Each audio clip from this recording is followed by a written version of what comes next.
বলুন রানীমা। বলছি, তুমি তো রাজবাড়িতে দীর্ঘদিন ধরেই রান্না করছো, কিন্তু ইদানিং তোমার রান্না এত বেস্বাদ লাগছে কেন? সে তো আমি বলতে পারবো না, আমি তো আগের মতনই রান্না করি।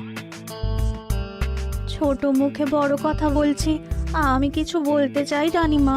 এই তুই আবার পাকামো করতে এসছিস কেন রে? তোকে কি রানীমা ডেকেছেন নাকি? আহ, কি বলতে চাইছে শুনেই দেখি না, বলো। রানীমা, এখন আর রাঁধুনি ঠাকুর আগের মতো যত্ন নিয়ে রান্না করেন না। রান্নাঘরে পড়ে পড়ে ঘুমোয় আর তাড়াহুড়ো করে কোনো রকমে রান্না করে দেন। একদম বাজে কথা বলবি না। বাজে কথা না রানীমা, শিলনোড়ায় বাটতে ওনার কষ্ট হবে বলে আজকাল রাঁধুনি ঠাকুর শুধু জিরে ফোড়ন দিয়ে রান্না করেন। এত বেতন দিয়ে তোমাকে রাখা হয় কি এই ফাঁকিবাজির জন্যে? কি মানে ভুল হয়ে গেছে। এর যদি এই ভুল করার ইচ্ছে হয় তাহলে তল্পি তল্পা গুটিয়ে বাড়ি গিয়ে ভুল করো, মনে থাকবে? মনে থাকবে মহারাজ। কি হচ্ছে বলো তো রানী? সকালে বাগানে পায়চারি করছিলাম, দেখি মালি একটা গাছেও জল দেয়নি। এই গরমে জল না পেলে যে গাছপালাগুলো মরে যাবে। সবাইকে এবার মনে হচ্ছে বলে বলে কাজ করাতে হবে।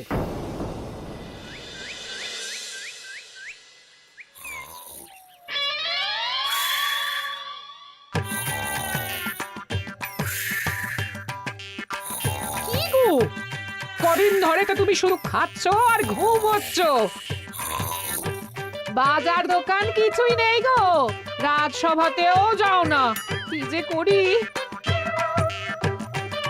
কি গো দিদা, দাদু আজও ঘুমোচ্ছে? কি বলবো বলতো? আমরা কিছু একটা ব্যবস্থা করছি, দাঁড়াও।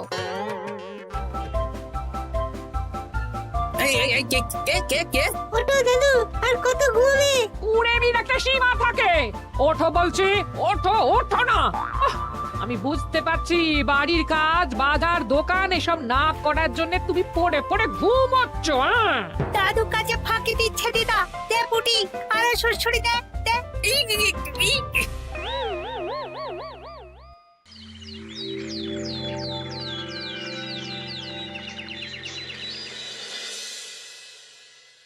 মহারাজের শরীর খারাপ না মন খারাপ? মহারাজ এরকম চুপ করে ঘুম মেরে থাকলে তো রাজপাট সব উঠে যাবে। কিছুই বুঝতে পারছি না। মহারাজ আছেন চুপটি করে, নেই যে মুখে শব্দ। ফাঁকি দিলে এবার তাকে করব আমি জব্দ। অনেক শুয়েছি, আর নয়। মহারাজ, কে ফাঁকি দিচ্ছে? আমি তো ফাঁকি দিই না। পণ্ডিত, তুমি দিচ্ছ নাকি ফাঁকি? না না, বৈদ্য। আমি ফাঁকি দিলে সবাই ওই রোগে ভুগে মরে যাবে। আমি তো রোজ সময়ই রাজসভায় আসি, তাহলে আমি বলছি আসল কারণ। রাজবাড়ির রাঁধুনি ফাঁকি দিচ্ছে, আর 3 দিন ধরে রাজসভায় গোপাল বেপাত্তা। হ্যাঁ, এই গোপাল বেটাই আসল ফাঁকিবাজ। ওকে বরখাস্ত করে দিন। গোপালকে যদি বরখাস্ত করা হয় তাহলে বিপদে আপদে মহারাজের পাশে দাঁড়াবে কে? অসময় মহারাজ বুদ্ধি পাবেন কার কাছে? এই সুযোগ, এই সময় গোপালকে মহারাজের চক্ষুশূল করতে হবে, তাহলে আমি একেবারে জেঁকে বসতে পারবো। মহারাজ, গোপাল ঠিক কতটা ফাঁকিবাজ হয়ে উঠেছে তার কোনো ইয়ত্তা নেই। হ্যাঁ বলুন তো। বেটা গোপাল কোনোদিন সঠিক সময়ে রাজসভায় আসে না। কোনো দিন তো আসেই না, যেমন আজকেও আসেনি। আর না এলে মহারাজকেও কারণটা জানায় না। আপনাকে সম্মান করা তো দূরের কথা, কোনো ভ্রুক্ষেপই করে না। এটা কিছুটা হলেও মন্ত্রী মশাই ঠিক কথা বলছেন। হ্যাঁ, এ তো একদম সঠিক কথা। ঠিক বলেছ।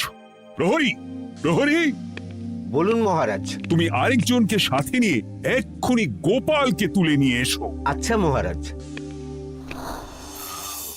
বলি, তুমি আজকেও রাজসভায় কামাই করবে? অর্ধেক দিন কামাই করলে বেতন কাটা যাবে গো। গিন্নিমা, গোপালকে মহারাজ ডাকলেন। ওই দেখো, রাজবাড়ি থেকে প্রহরীও ডাকতে এসেছে। ওহ, মহারাজের আদেশ না শুনলে তোমাকে তুলে নিয়ে যেতে বাধ্য হব। আরে দাঁড়িয়ে দেখছিস কি? তুলে নিয়ে চল। ঠিক বলেছিস, তুই হাত ধর আর আমি পা ধরি। আমরা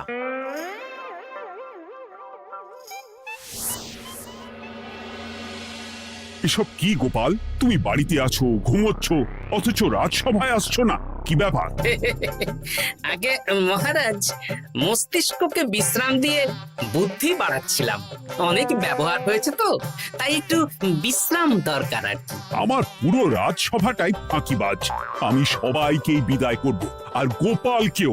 এই সেরেছে, আমি ফাঁকিবাজ নই মহারাজ। আমি খোঁজ নিয়ে দেখেছি সবাই কম বেশি গায়ে হাওয়া লাগিয়ে ঘুরছে। মহারাজ, আমি তো নদীর পাড়ে বসে শীতল হাওয়া গায়ে লাগাই, তবেই তো ঢেউয়ের মতো আমার ছন্দ আসে। কেউ ফাঁকিবাজ না মহারাজ, আসল ফাঁকিবাজ গোপাল। মহারাজ, আমি যদি দরকারে আপনাকে বুদ্ধি দিয়ে ফাঁকা সময়ে বিশ্রাম দিয়ে ফাঁকিবাজ হই, তাহলে মন্ত্রী মহা ফাঁকিবাজ। কারণ মন্ত্রীর কাজ রাজাকে বুদ্ধি দেওয়া, তা তিনি করেন না বলেই আমাকে দরকার পড়ে। আমি তো ভাঁড়, আমি শুধু হাসাবো, এটাই আমার কাজ। তাতে কি, সেনাপতিও তো সেনাপ্রধান, ও কি যুদ্ধ করে? রাজ্যে শান্তি শৃঙ্খলা বজায় আছে, তাহলে যুদ্ধ করে হবেটা কি? হ্যাঁ, অকারণে পায়ে পা দিয়ে যুদ্ধ বাঁধাবো নাকি? হ্যাঁ, যত সব। যখন তখন বিপদ আসতে পারে, তাই যুদ্ধের জন্য সব সময় সামরিক শক্তিকে প্রস্তুত থাকা দরকার। হ্যাঁ, এটা গোপাল ঠিক বলেছে। সেনাপতিকে তো কোনোদিন সেসব নিয়ে মহড়াও করতে দেখি না। তাহলে দাঁড়ালো 3 জন ফাঁকিবাজ। মূল অভিযুক্ত গোপাল দিন রাত কামাই করে, মন্ত্রী মহারাজকে বুদ্ধি দেয় না, আর সেনাপতি যুদ্ধের প্রস্তুতি নেয় না। এই 3 জনকে আমি বিদায় করব। এই সেরেছে, এ তো দেখছি বিনা মেঘে বজ্রপাত। না, তবে তোমরা যে ফাঁকিবাজ নও সেটা প্রমাণ করার জন্য 12 ঘন্টা সময় দেব। আমাদের কি করতে হবে? তোমাদের 3 জনকে 3টে খালি বস্তা দেব। প্রত্যেকে ওই খালি বস্তা নিয়ে জঙ্গলে যাবে, আর এই 12 ঘন্টার মধ্যে জঙ্গল থেকে বস্তা ভরে আনবে। একটা বস্তা ভরার জন্য 12 ঘন্টা সময়? এ তো খুবই সহজ কাজ। সহজ কঠিন জানি না, যে ফাঁকি দিয়ে ফাঁকা বস্তা জমা দেবে বা কিছুটা ভর্তি কিছুটা খালি আনবে, সে সাজা পাবে। আচ্ছা মহারাজ, আমি বস্তায় কি নিয়ে আসবো সেটা কি আপনি দেখবেন? তা দেখবো না, কিন্তু বস্তা ভরে আনতে হবে। আর যা বস্তায় ভরে আনবে তাই নিয়ে সবাই বাড়ি ফিরে যেতে পারবে। তার মানে বস্তাতে যা থাকবে সব বস্তার মালিকই পাবে। একদম তাই। বুঝে গেছি, ভিতরে কোনো গভীর পরিকল্পনা আছে।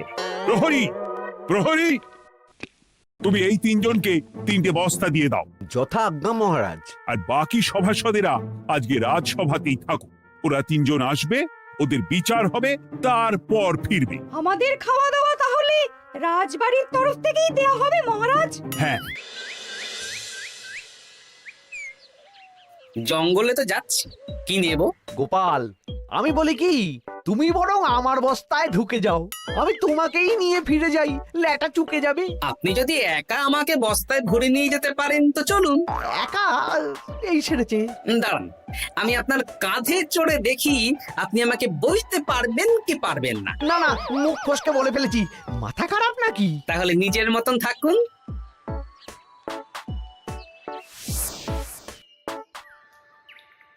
এমন কি বা আছে এই জঙ্গলে? আমার কাজে লাগার মতন তো কিছুই দেখতে পাচ্ছি না। ওই তো ওই দিকটা একটু ছায়া আছে বেশ, ওই গাছের নিচে গিয়ে বিশ্রাম নি। সেনাপতি, অত চিন্তা ভাবনা করার কিছুই নেই। মহারাজ তো আর দেখবেন না আমরা বস্তায় কি ভরে নিয়ে যাব। 12 ঘন্টা অনেক সময়। এখন বিশ্রাম নাও। আপনার ইঁদুরের পেট, আপনি বিশ্রাম নিন। দেখি জঙ্গলে থেকে কিছু ফল পেড়ে আগে খাই, তারপর না হয় ওই বস্তাটা ওই ফলমূলের খোসা আর মাটিতে পড়ে থাকা পাতা দিয়ে ভরিয়ে মহারাজের কাছে নিয়ে যাব। হ্যাঁ, বস্তা যখন বাড়ি নিয়েই যেতে পারবো, তাহলে বনের সব থেকে ভালো ভালো ফলগুলো আগে ভরে নি। গিন্নিকে এবার বলবো, বাজার আনি না তো কি হয়েছে, দেখো কত ফল এনেছি। যাই, এর থেকে কিছু মহারাজকে ভেট দেব, মহারাজ বেশ খুশি হবেন।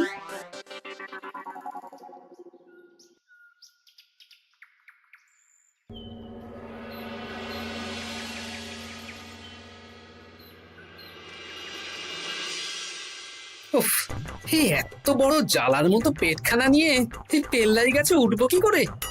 দূর দূর, আশেপাশে ঢিল পাথরও দেখতে পাচ্ছি না। এই বুড়ো বয়সে হাড়গোড় ভাঙলে সে এক খারাপ ব্যাপার হবে। আরে দূরে ওদিক থেকে আওয়াজ পাওয়া যাচ্ছে। তার মানে এই বনে কেউ এসেছে। ভাই মদন, এই গাছটা ঝড়ে ভেঙে অনেক দিন পড়েছিল, এটা তো নেবই।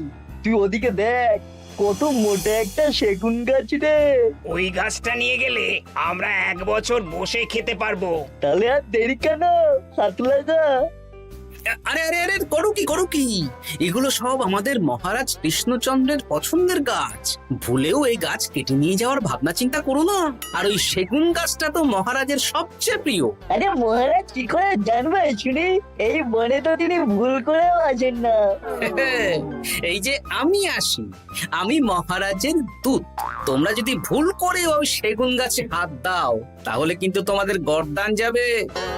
এই সেরেছে, কিন্তু আমরা তো কাঠুরিয়া, কাঠ ছাড়া পেট চালাবো কি করে? সে তোমাদের ব্যবস্থা তোমরা করো, অন্য অনেক কাজ আছে। এই সামনের গাছটা মরে পড়ে আছে, এটার কাঠ আমরা নিয়ে যেতে পারবো তো? তা পারবেন, এতে অত চিন্তার ব্যাপার নেই। গোপাল আছে যখন, তখন এই রাজ্যের কেউ মুশকিলে থাকবেই না। শুধু তোমাদের একটা কাজ করতে হবে। কি কাজ? এই নাও বস্তা। আমার জন্য এই জঙ্গল থেকে টাটকা বিভিন্ন ফল পেড়ে এই বস্তা ভরে দাও, তাহলে মহারাজকে আর তোমাদের কথা বলবো না, বুঝলে? আর তোমাদের যাতে রাজবাড়িতে কোনো কাজ হয় সেই নিয়ে মহারাজের কাছে সুপারিশও করব, কেমন? বেশ বেশ, তুমি তাহলে এখন এখানে বিশ্রাম করো, আমরা তোমার বস্তা ভরে ফল নিয়ে আসছি। ঠিক আছে, আমি তোমাদের কুঠার পাহারা দিচ্ছি, তোমরা ভালো তরতাজা ফল বস্তায় ভরে নিয়ে এসো।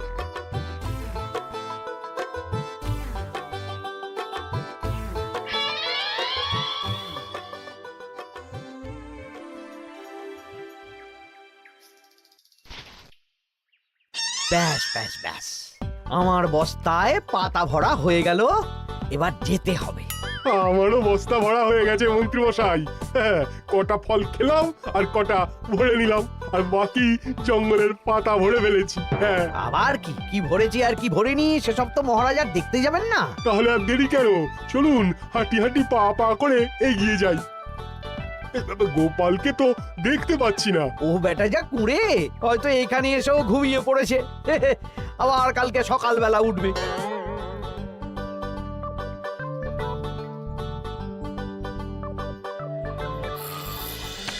এই যে ভাইয়া, এই যে। হ্যাঁ, কে কে? আমরা। ও বলো, বস্তা ভরে এনেছো? হ্যাঁ, ভরে এনেছি। তাহলে চলো রাজসভায় যাই, তোমাদের একেবারে মহারাজের সাথে পরিচয়ও করিয়ে দেবো, আর কাজের ব্যাপারেও বলবো। চলুন। চলো চলো চলো।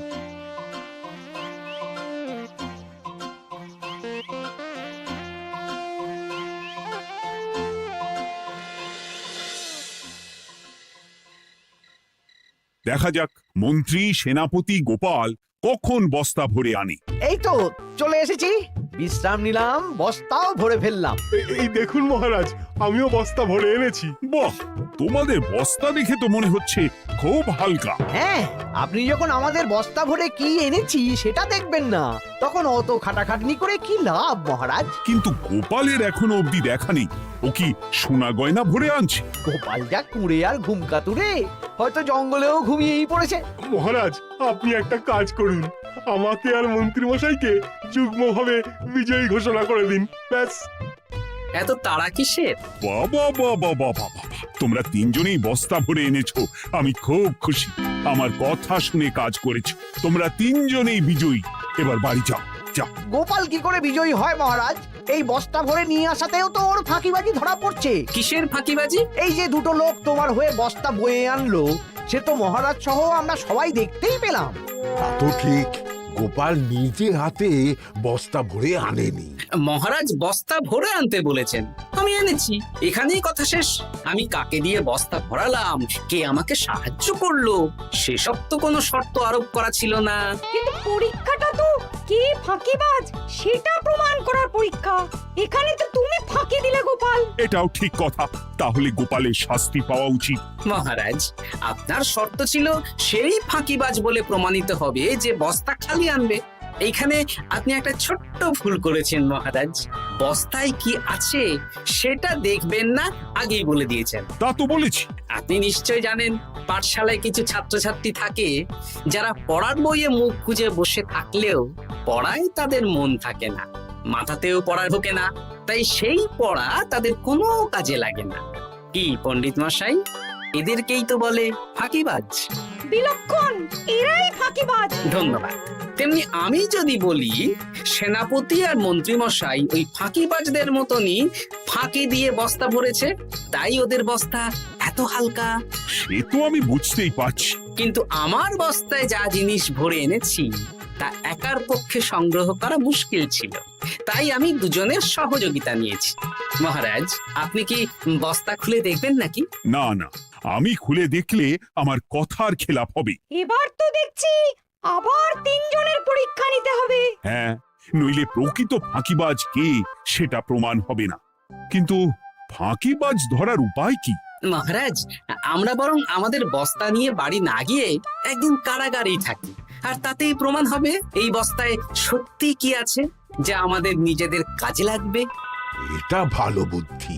মহারাজ তখনই কারাগার থেকে আমাদের মুক্ত করবেন যখন আমরা আর থাকতে না পেরে ডাক দেব, আর যে আগে বেরোতে চাইবে সে সব থেকে বড় ফাঁকিবাজ, মানে যে আগু পিছু না ভেবে কাজ করে। বেশ, তাহলে তাই হোক। মহারাজ, কারাগারে শুধু জল ছাড়া আর কিচ্ছু দেওয়া হবে না, কারণ বস্তায় তো আর জল থাকতে পারে না। না না, তা কি করে হয়? শুধু জল? হ্যাঁ, আমি তো লোককে দিয়ে বস্তা ভরিয়েছি। আপনারা নিজে কি এমন কাজের জিনিস ভরেছেন সেটাই প্রমাণ হবে। বেশ, তাহলে তোমরা কারাগারে যাও। প্রহরী, ব্যবস্থা করো। আর এই দুজন কাঠুরিয়া বেশ কর্মঠ মহারাজ, যদি কোনো রাজবাড়ির কাজ থাকে এদের দিয়ে করাতে পারেন। আমার বাগানের মালিটা খুব ফাঁকি দিচ্ছে, তাহলে ওদের সাথে কথা বলে নিচ্ছি। যাও যাও, তোমরা কারাগারে যাও।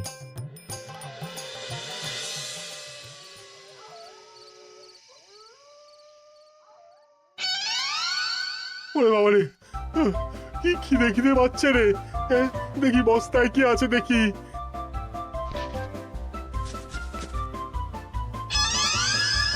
দু একটা পচা ফল, দেখি দেখি একটু ভালো আছে। এটা একটু ভালো আছে, হ্যাঁ এটাই খাই, হ্যাঁ এটাই খাই।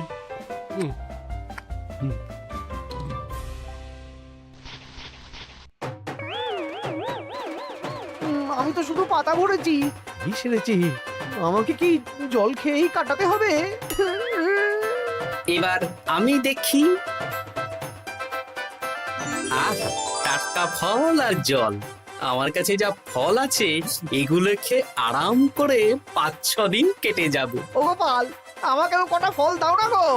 ও গোপাল, আপনি এখান থেকে উঠুন, অন্য বাগানে ফুল হয়ে ফুটুন।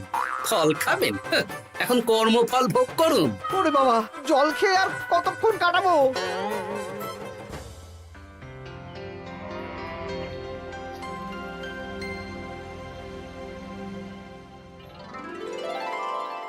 উফ, পেটটা চুই চুই করছে, কি খিদে পেয়েছে না।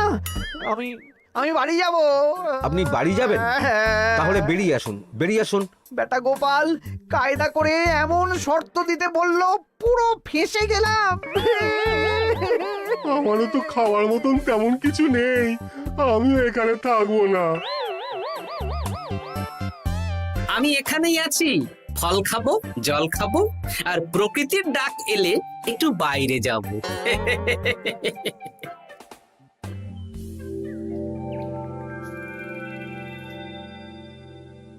কি তোমরা কারাগারে এক রাতের বেশি তো থাকতেই পারলে না? কি আর করব বলুন মহারাজ, আমরা তো আর গোপালের মতন বস্তা ভরে টাটকা ফল নিয়ে আসিনি।